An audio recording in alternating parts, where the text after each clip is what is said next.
حضرت کی بارگاہ میں سوال ہے کہ زید نے 25 لاکھ روپے بینک سے قرض لیے جسے قسط وار جمع کرنا ہے، تو اب زید زکوٰۃ کیسے ادا کرے گا؟ وضاحت فرما دیں۔ زید کے پاس جو کچھ سونا چاندی پیسہ اور دکاندار ہے اگر، تو دکان پر جو سامان تجارت ہے وہ سب کی بازار بھاؤ سے قیمت سب لگانے کے بعد جو پیسہ بنتا ہے اس میں سے 24 لاکھ روپے مثلاً 25 لاکھ روپے مثلاً اس نے قرض لیا ہے، تو 25 لاکھ روپے جو قرض لیا اس کو مائنس کر لے گا، وضع کر لے گا، اس کے بعد جو بچے گا اس کی زکوٰۃ ادا کرے گا۔ مثال کے طور پر زید نے اپنے سونا چاندی پیسہ یعنی جس دن اس کا سال پورا ہوتا اس دن اس نے حساب کتاب لگایا، سونا چاندی پیسہ اور سامان تجارت وغیرہ کا سب کا اس نے جو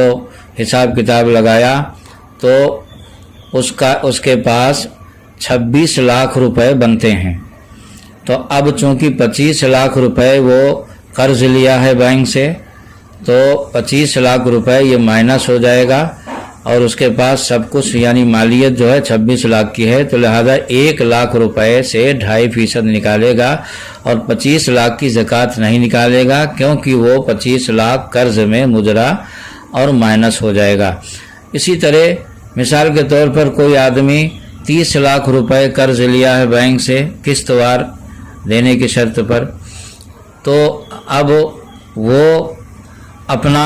جس دن اس کا سال پورا ہوتا ہے اس نے سونا چاندی پیسہ اور دکاندار ہے تو سامان تجارت وغیرہ کا حساب کتاب لگایا، تو 32 لاکھ اس کے بنتے ہیں، تو 32 لاکھ میں سے صرف 2 لاکھ کی زکوٰۃ وہ نکالے گا، کیونکہ 30 لاکھ جو اس کا قرض ہے اس کے اوپر بینک کا، تو 30 لاکھ قرض میں مائنس اور وضع ہو جائیں گے، اور 30 لاکھ مائنس ہونے کے بعد جو 2 لاکھ بچیں گے تو 2 لاکھ میں سے 2.5% وہ زکوٰۃ نکال دے گا۔ اب یہاں پر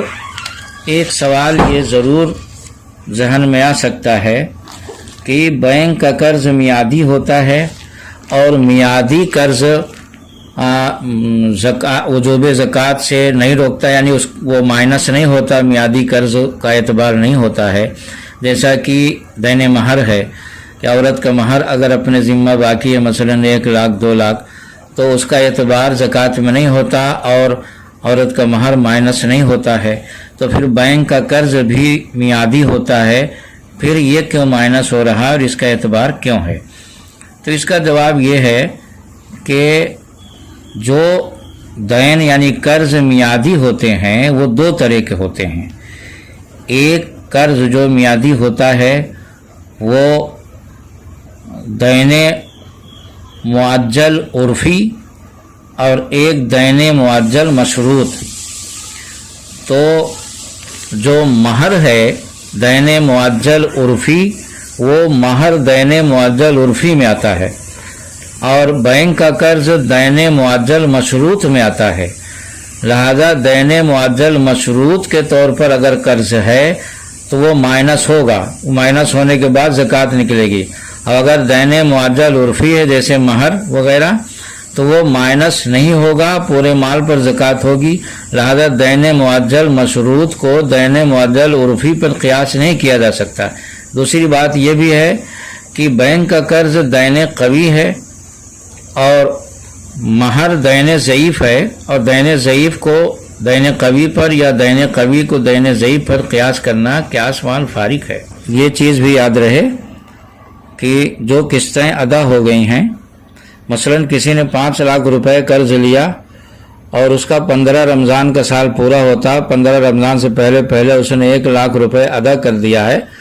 تو اب اس 1 لاکھ کا کوئی مطلب نہیں، 1 لاکھ مائنس نہیں ہوگا بلکہ صرف 4 لاکھ مائنس ہوں گے، یعنی جو قسطیں ادا ہو چکی ہیں ان کا اعتبار نہیں، جن کو ادا کرنا ہے وہ مائنس ہوں گے۔